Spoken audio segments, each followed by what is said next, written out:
시청자 여러분 안녕하십니까? 지방자치의 생생한 소식을 전하는 KLN 뉴스입니다. 첫 소식입니다. 군산시 금고지정 심의위원회에서 NH농협은행과 KB국민은행을 군산시의 금고를 맡아 운영하는 금융기관으로 선정했는데요. 이에 군산시의회 이복 의원이 선정 관련 재심사를 촉구하고 나섰습니다. 유희관 기자의 보도입니다. 전라북도 군산시의 시금고 선정에서 기존 지방은행이 탈락하자 지방은행에 대한 역차별이다며 일부 반발이 일고 있습니다.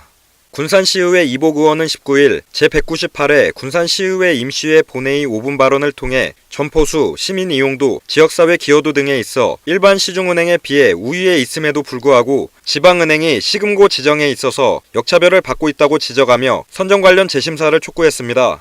이 의원은 군산시가 어려운 지역경제 활성화를 위해 지역업체와 지역에서 생산되는 제품을 이용해야 한다고 외치면서 시민 이용도나 점포수가 턱없이 부족한 시중은행을 선정한 결과를 이해할 수 없다고 불만을 토로했습니다. 창업 당시부터 지역의 입점에 지역 주민들과 보호하고 지역사회에 기여해온 지방은행을 이리도 멀대하는지 본 의원은 이해하기 어렵습니다. 시금고 선정에서 탈락한 전북은행은 시중은행과는 비교할 수 없을 정도로 시민 이용도, 지역사회 밀착도, 지역사회 기여도 면에서 앞서고 있다며 군산시가 지방은행에 대한 배려를 하고 있지 않다고 비판했습니다. 이 의원은 특히 이번 결과는 이미 3년 전 해당 조례의 개정 당시 상급기관의 권유를 핑계로 시중은행에 유리하도록 개정한 것부터가 예견됐던 일이라고 질타했습니다.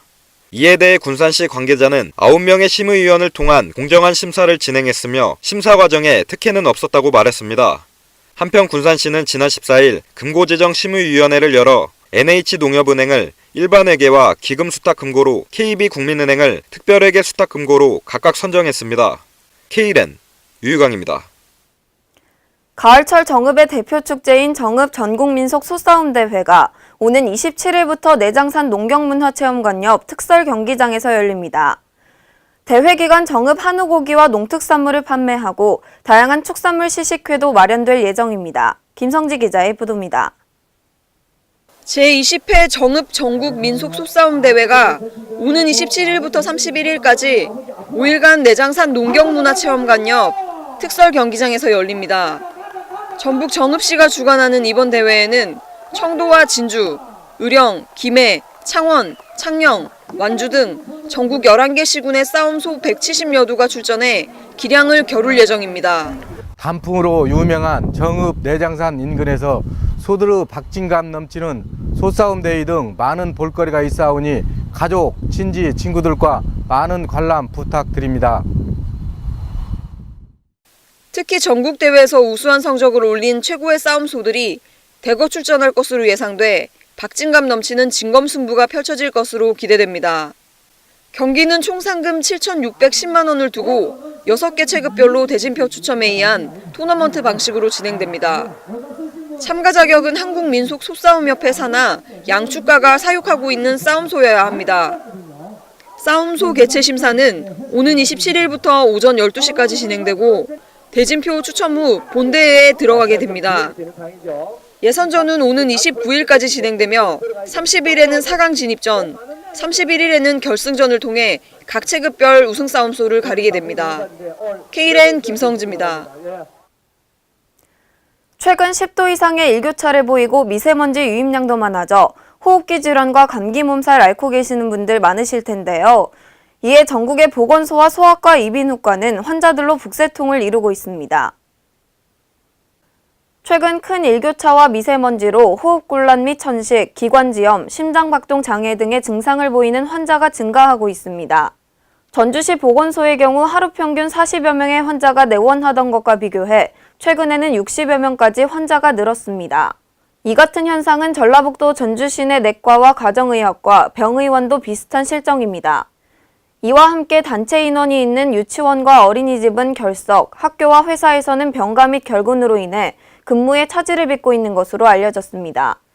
또 지속적인 실외 활동 탓에 기존 알레르기 천식 환자와 만성 폐쇄성 폐질환을 앓고 있는 환자는 물론이고 건강한 사람도 2주 이상 기침이 지속돼 병원을 찾는 환자는 꾸준히 늘어가고 있습니다. 이에 시민들은 이를 예방하기 위해 마스크를 쓰거나 외출 후 청결 관리에 주의해야 하고 감기에 걸리기 전 인플루엔자 예방접종의 필요성이 높아지고 있습니다.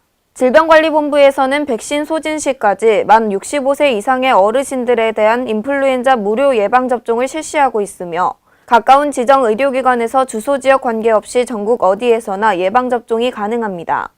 한편 연쇄 상구균에 의한 인두염은 10일이 지난 이후에도 치료가 시작되지 않을 경우 심장과 콩팥에 합병증이 생길 위험성이 높아 각별한 주의가 요구되고 있습니다. 지나치게 쉬운 평가, 이른바 물면허 취득으로 교통사고율이 증가하면서 교통안전에 빨간불이 들어왔습니다. 현행 운전면허제도 아래에서는 정신질환자 등이 손쉽게 면허를 발급받을 수 있어 이들에 의한 사고를 막을 길이 없습니다. 경찰청에 따르면 올해 현재까지 1종 보통과 2종 보통 운전면허 발급 건수는 90만 9,208건으로 이는 지난해 동기 84만 5,006건인 것과 비교해 7.6% 증가했습니다. 이 같은 현상은 오는 12월 22일부터 운전면허 시험 제도가 변경됨에 따라 시험이 어려워질 것을 우려한 시민들이 개정 이전 운전면허 취득을 서두르고 있기 때문입니다. 실제로 운전면허 시험 절차 간소화 이전 장내 기능 시험 합격률은 약 70%에 불과했지만 지난 2011년 간소화 이후 합격률이 93%까지 크게 상승했습니다.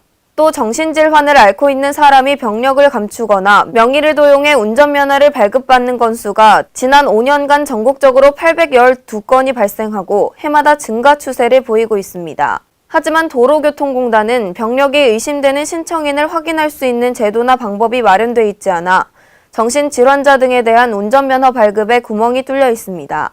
특히 시력과 색각, 청력, 운동 능력 등의 신체 검사만 할 뿐 정신질환의 유무는 판별할 수 없는 상태며 당사자가 병력을 숨기고 면허를 취득하는 부정행위가 빈번히 일어나고 있습니다. 한편 운전면허 시험은 12월 22일부터 현재 730문항이던 문제은행이 1000문항으로 늘고 평가 항목이 2개였던 장내 시험은 7개로 주행거리는 50m에서 300m로 변경됩니다. 전라북도 군산 지역 시내버스 업체들이 인건비 및 가스요금 인상과 승객 감소 등으로 적자를 면치 못하면서 어려움을 겪고 있는 것으로 나타났습니다. 현재 군산 지역 시내버스 업체는 군산여객과 우성여객 두 군데 업체로 55개 노선 총 118대 버스를 운행 중에 있습니다. 시내버스 업계는 근로자들의 임금 인상, 가스비 상승에 이어 자가용 증가에 따른 버스 이용객 수 감소로 인해 올 들어 지금까지 13억 원의 적자가 발생했습니다. 업체들은 대중교통인 시내버스가 교통약자들을 위한 공익적 성격을 띠고 있다는 점을 들어 자치단체의 재정적 도움이 필요하다는 입장입니다. 군산 시내버스 업체 관계자는 군산 시내버스 업체들은 근로자들의 임금 지급도 어려운 상황에서 당장 이달 인건비와 기름비도 못 낼 형편이다고 경영난을 호소했습니다. 한편 일부에서는 군산시가 수익금을 업체가 공동관리하고 지자체가 재정을 지원하는 준공영제의 도입을 검토해야 한다는 목소리가 높아지고 있습니다. 이에 군산시 교통행정과는 업체의 손실과 관련해 추경을 통해 일부라도 보전하는 방안을 찾아보겠다고 답변했습니다. 이상으로 K랜 뉴스를 마칩니다. 시청해주신 여러분 고맙습니다.